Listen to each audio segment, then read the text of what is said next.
Nagpanggap ang Department of Justice hinggil sa balitang posibleng patay o pinatay na si Jail Officer Ricardo Zulueta. Si Zulueta ang itinuturing isa sa mga mastermind sa pagpatay sa mamamahayag. Yan. Si Ricardo Zulueta, at alam naman natin isa siya sa may kaso na kay General Bantag, namatay na po. Bata pa po ito si Zulueta. Ngayon, hindi po natin alam kung ano ikinamatay niya. Hindi pa natin... Meron ako nabalitaan. Mamaya ikwento ko sa inyo. Pero mahirap po maghusga sa ngayon eh. Congrats Coach Oli for 151k subscribers. O sana po yung mga hindi ko pa po subscribers, mag-subscribe po kayo ha. So ito nakakatakot. Hindi natin alam kung may foul play dito kay Zulueta o natural death. But one thing for sure, bata pa siya. Na si Percy Lapid. Ayon kay Justice Secretary Crispin Remulla, may natanggap pa siyang impormasyon noong isang linggo sa kinaroroonan ni Zulueta.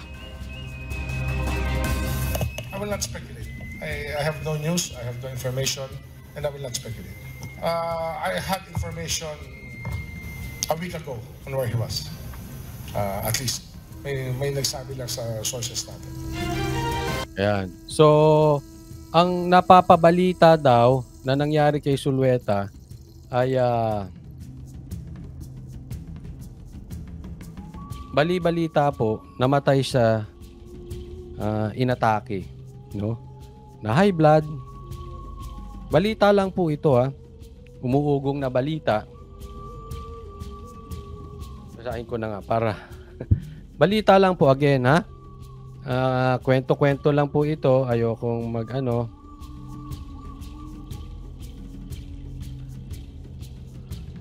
biglaan daw tumaas ang BP. Nahilo, nagsuka, dinala sa ospital, patay na. Yun yung mga sabi-sabi. Kasi tinatanong, hala, ano nangyari? Ganyan-ganyan. May balita, no? So, may mga nagme-message, no? So, pag-pray nyo po. Pag-pray nyo kasi, again, sabi nga rin ni Boying, ako rin, ayoko mag-speculate. Pero, meron tayo na pagtanungan, ano kaya ang totoong nangyari? Sabi, hindi na rin natin masyure, no? Pero kadalasan daw, pagka merong niyayari,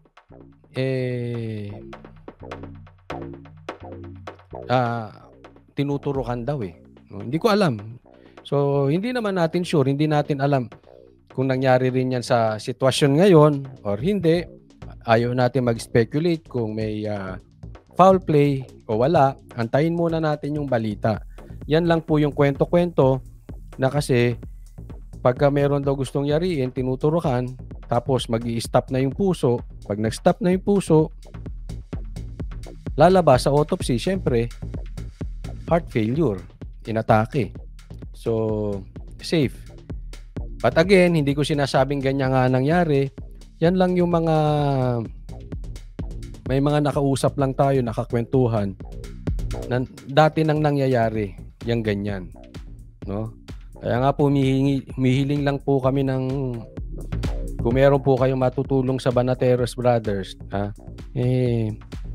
panalangin po na mapoproteksyonan tayo dahil iba na po The fact na bumalik na po yung laglag bala sa airport, nakakatakot na po ngayon.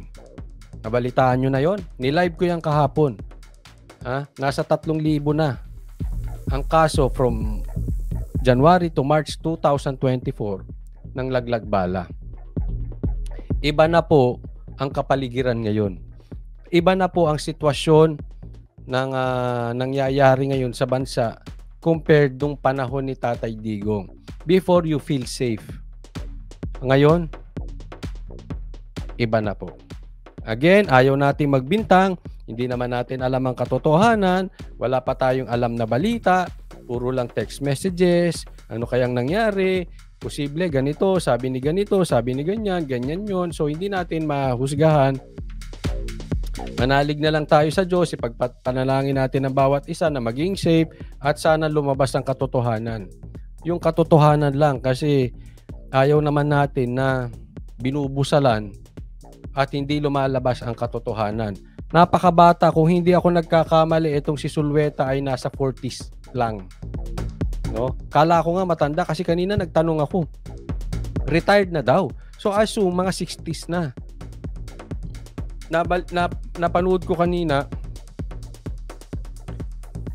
nasa 40s lang. Napakabata nun. Again, hindi naman sinabi pag bata, hindi ka posibleng atakihin sa puso, but it's just unusual. Hindi siya regular na nangyayari usually, di ba, pag inaatake, may edad na. No? Ito 40s eh. Yun. Well, babalitaan ko po kayo. Susubaybay po tayo dito kung ano talaga nangyari kay Sulweta. At ipagtatanong po natin doon sa ating mga kakilala, and hopefully, tingnan natin, di ba? Baka someday magsalita kung nanonood ka, DJ Bantag, kung nanonood ka, siguro gusto marinig ng taong bayan ang inyong opinion patungkol dito. No? Bagamat hindi ko na po siya nakakausap, si DJ Bantag, tingnan po natin kung anong magiging opinion dito ni DJ Bantag.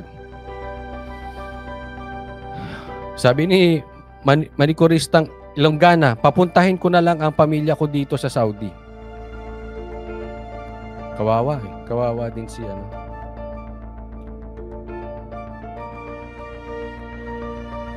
Di ba nakakatakot yun? Bumalik na ang tanimbala. Laglag bala ba ang tawag dyan? Tanimbala. Laglag bala. Doon pa lang, ramdam mo na iba. Try nyong gawin yan nung panahon ni Tatay Digong. Di ipinakain sa inyo yan. Ngayon, anong sagot ng gobyerno? Nga. Nabalita na. Ano ginagawa? Meron bang sinasabi? Meron ba silang statement? Nga. Kung panahon ni Tatay Digong yan, at may lumabas na balita, may tanimbala, laglag bala, anong gagawin sa inyo ni Tatay Digong? Sigurado yan. Mabilis pa sa alas 4, may statement na si Tatay Digong. Hanggang ngayon, wala pa ring statement to. I don't care if it's Saturday, I don't care if it's Sunday, I don't care where you are. Dapat may statement.